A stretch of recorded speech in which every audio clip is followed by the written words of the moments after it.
अगला सेक्शन है हमारा पैराग्राफ वाला सेक्शन।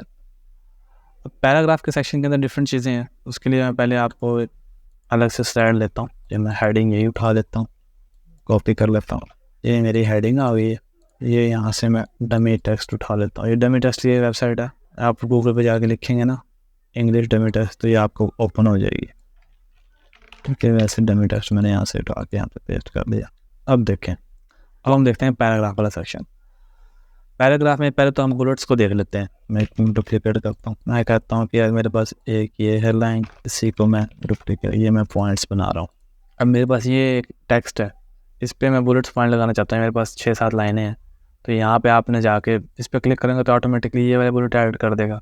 इस एरो पे क्लिक करोगे तो आप और तरह के बुलेट्स, डिफरेंट तरह के बुलेट्स जो है यहाँ पर ऐड कर सकोगे। तो यहाँ से आप बुलेट्स पॉइंट ऐड कर लोगे। अब बुलेट्स पॉइंट में भी आगे और ऑप्शन है। बुलेट्स एंड नंबरिंग में आप आगे जाएंगे ना, ये ऐसे ऑप्शन खुलेगी। यहाँ पे आप कस्टमाइज में जाएँ तो आपको और काफ़ी तरह के जो ना ये ऑप्शंस मिल सकती हैं। आप ये भी लगा सकते हैं बुलेट पॉइंट के तौर पे, ये वाला एरो लगाना हो, इसको मैं ओके करता हूँ। ये तो यहाँ पे एक बुलेट बन जाएगा, ओके हो जाएगा। तो आप ये वाला बुलेट भी लगा सकते हो, ठीक है ना।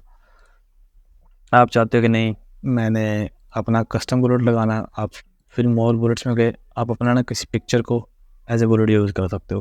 तो मैं यहाँ पे पिक्चर पे क्लिक करता हूँ। मैं कहता हूँ मेरा लोगो जो है वही बुलेट के तौर पे काम करे। तो मैं इसको सेलेक्ट करूँगा, तो यहाँ पे मेरा जो लोगो जो है ना वो बुलेट पॉइंट बन जाएगा इसका। देख रहे हैं। अब आगे मैं अगर कोई और ऐड करूँगा ना तो वो इसी तरह से लोगो बुलेट जो है ना ऐड होता जाएगा। तो बुलेट पॉइंट्स की समझ लग गई आपको। वापस नॉर्मल कर देते हैं। इसी तरह आप नंबरिंग भी ऐड कर सकते हैं। बुलेट पॉइंट जगह अगर आप कहते हो कि नंबर आए, इस पर आप क्लिक करेंगे, इस तरह नंबर आ जाएंगे 1 2 3। इसमें भी आगे डिफरेंट ऑप्शन है, इस तरह से नंबर लगाने हैं, या फिर रोमन लैंग्वेज में लगाने हैं, या फिर कैपिटल ABC लगानी है, तो वो भी आप लगा सकते हो। ये सारे फंक्शंस आप इसमें यूज़ कर सकते हो, ठीक है। अच्छा, ये अलाइनमेंट्स के लिए यूज़ होता है। आपने अभी इस वक्त लेफ़्ट लाइन है, अगर मैं ये सेंटर लाइन करूँगा तो पैराग्राफ जो है वो सेंटर लाइन हो जाएगा। राइट लाइन करूँगा तो ये इस तरफ चला जाएगा, ठीक है। और अगर आपने जस्टिफाई करना है तो ये इस तरह से, जहाँ तक आपका टेक्स्ट बॉक्स एंड होता है ना, टेक्स्ट बॉक्स यहाँ पे आपका एंड होता है, वहाँ तक आपके टेक्स्ट को ना जस्टिफाई कर देगा। ठीक है, मैं आपको इसको ड्रैग करके दिखा रहा हूँ। ये अक्सर मोस्टली जब हम बुक्स के अंदर देखते हैं तो उसमें इसी तरह से टेक्स्ट को जस्टिफाई किया होता है। आप ऐसे करते हो तो देखो बीच में कहीं कहीं गैप आ गए। अगर आप चाहते हो कि नहीं ये सारा फिल ही हो हमारा टेक्स्ट बॉक्स, तो आप इसको जस्टिफाई करते हो। बीच में कहीं ना कहीं स्पेस ऐड कर देगा, लेकिन एंड पे जो ना इस तरह से नहीं करेगा। एंड आपका ना बिल्कुल जस्टिफाई रहेगा, बिल्कुल आपका टेक्स्ट बॉक्स के साथ ही आपको ख़त्म करके देगा।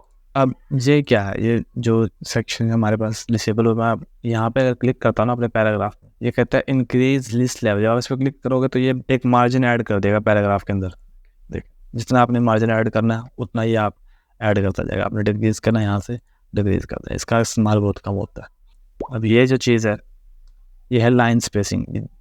इस लाइन्स के दरमियान, 2 लाइन्स के दरमियान स्पेसिंग जो है वो आप अपने हिसाब से एडजस्ट कर सकते हो। अभी ये नॉर्मल है, आप वन पॉइंट पे आप 1.5 कर दो, थोड़ी और स्पेसिंग हो जाएगी, 2 कर दो और स्पेसिंग हो जाएगी। तो यहाँ से आप अपने हिसाब से स्पेसिंग जो है ना वो एडजस्ट कर सकते हो लाइन्स की।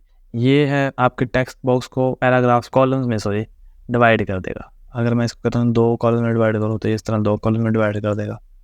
3 कॉलम में डिवाइड करो तो ये फंक्शन जो है ना पावर पॉइंट में इतना अच्छा वर्क नहीं करता। ये वर्ड के अंदर बड़ा अच्छी तरह से काम करता है, लेकिन पावर पॉइंट में आप इस फंक्शन को ना यूज़ करो तो बेहतर है।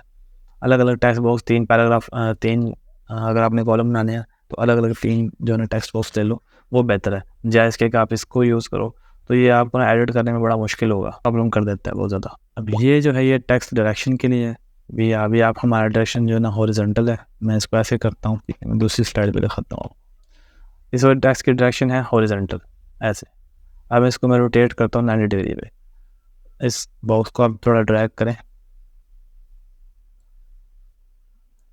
लाइक हमें लो। फिर मैं रोटेट करता हूँ इसको इस तरह से 90 डिग्री, 270 डिग्री। स्टैक में एक एक वर्ड को ये ऊपर नीचे ले आता है और ये स्टैक की शक्ल में आ गया। तो मोस्टली जो हम हॉरिजॉन्टल यूज़ करते हैं, कहीं ज़रूरत पड़े तो हम ये वाला यूज़ कर लेते हैं, ठीक है, या ये वाला ज़्यादा यूज़ करते हैं। ये टेक्सटेशन के लिए हो गया, ये है अलाइनमेंट्स के लिए।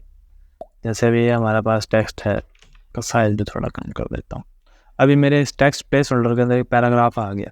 अब ये अलाइन कैसे है, ये टॉप पे लाइन है, अगर आप इसको देखो ना तो लाइन टॉप, यानी कि इसके नीचे चीज़ें ऐड होती जाएंगी। आप जितना टेक्स्ट ऐड करोगे वो आगे आगे नीचे ऐड होता जाएगा, ठीक है। अगर मैं इसको लाइन कर देता मिडल, तो आपका टेक्स्ट बॉक्स मिडल में आ जाएगा। अब आप जितना भी टाइप करोगे, ठीक है, और अगर टेक्स्ट ऐड करोगे इसके अंदर तो इस तरह से एडजस्ट होता जाएगा, समझ गए, ठीक है। मैं इसको वापस अलाइन टॉप कर देता हूँ। अगर मैं इसको लाइन करता हूँ बॉटम में तो टेक्स्ट आपका नीचे चला जाएगा। अब आप लिखते जाओ तो वो नीचे आ गया, ठीक है। तो ये अलाइनमेंट वाला फंक्शन है। अब रहेगी हमारी लास्ट चीज़ स्मार्ट आर्ट वाली। स्मार्ट आर्ट जो है ना वो बड़ी अच्छी चीज़ है, थोड़ी एडवांस है। इसके ऊपर मैं एक अलग से कंप्लीट वीडियो भी बनाऊँगा। हमारे पास सपोज ये टेक्स्ट है, किधर गया मैं इस टेक्स्ट, ये हमारे पास 4 जो सब्जेक्ट्स के नाम आ गए। ये हमने सिंपल तरीके से ले लिया, इसको हम बुलेट पॉइंट की शक्ल में भी लिख सकते हैं। अब स्मार्ट ऑब्जेक्ट्स क्या है, कन्वर्ट। अब हमने ये जो 4 पॉइंट है इनको अगर हम इस पे जाएं कन्वर्ट टू स्मार्ट आर्ट पे करें तो हम ना इसको डिफरेंट इन्फोग्राफिक टाइप में ना कन्वर्ट कर सकते हैं किसी भी इन शेप्स के अंदर। जैसे कि मैं इस पर क्लिक करता हूँ तो ये हमारे जो 4 सब्जेक्ट्स के नाम थे ना वो उसने इस तरह से बॉक्सेस के अंदर लिख के दे दिए हैं, ठीक है। इसको मैं सेंटर लाइन कर लेता हूँ।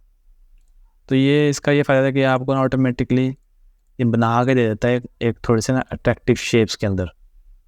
ये वाला यूज़ करना है तो इस तरह जैसे हम ये यूज़ कर सकते हैं। उर्दू है, इसमें आप इमेज भी इंसर्ट कर सकते हो, उर्दू से रिलेटेड, इंग्लिश से रिलेटेड, जो भी आपकी चीज़ है, जो भी आपका टेक्स्ट है। तो इस तरह से यह स्मार्ट ऑब्जेक्ट्स पे अंदर कन्वर्ट कर देता है आपके टेक्स्ट को। बहुत सारे हैं डिफरेंट, आप डिफरेंट से यूज़ कर सकते हो। जैसे ये है, यहाँ ये वाला जो स्मार्ट ऑब्जेक्ट मोस्टली वहाँ पे यूज़ होता है जहाँ पे हमने टाइम लाइन लिखनी हो, जनवरी, फरवरी, मार्च, अप्रैल, ठीक है ना, तो उधर ये वाला इस्तेमाल किया जा सकता हो। ये स्मार्ट ऑब्जेक्ट्स के ऊपर एक अलग से मैं वीडियो बनाऊंगा, इसमें बहुत सारे स्मार्ट, आप मोर पे जाएंगे ना तो आपको काफ़ी सारे मिल जाएंगे, लिस्टिंग वाले मिल जाएंगे, ये मिल जाएंगे। तो ये काफ़ी सारे हैं, इनको आप ट्राई कीजिएगा खुद। आप अपना टेक्स्ट लिखिएगा तो उनके हिसाब से ना आपको ये एडजस्ट करके देगा। सर्कल्स वाले में जैसे मुझे सर्कल की शक्ल में चाहिए था तो मैं इस पर बनाता हूँ, तो ये कुछ इस तरह से बना के दे देगा। 4 पॉइंट थे तो उसने 4 बना दिए, जितने आपके पॉइंट्स हो गए ना उतने ही सर्कल बना देगा ये, ठीक है। तो स्मार्ट आर्ट के ऊपर एक अलग से ना कंप्लीट वीडियो बनेगी, ये काफ़ी बड़ा टॉपिक है। मेरे ख्याल से आज के लिए इतना ही काफ़ी है। इंशाल्लाह नेक्स्ट क्लास में हम ना ड्राइंग को देखेंगे और आगे जो एडिटिंग रिव्यू वाली टैब्स हैं उनको देखेंगे। तब तक के लिए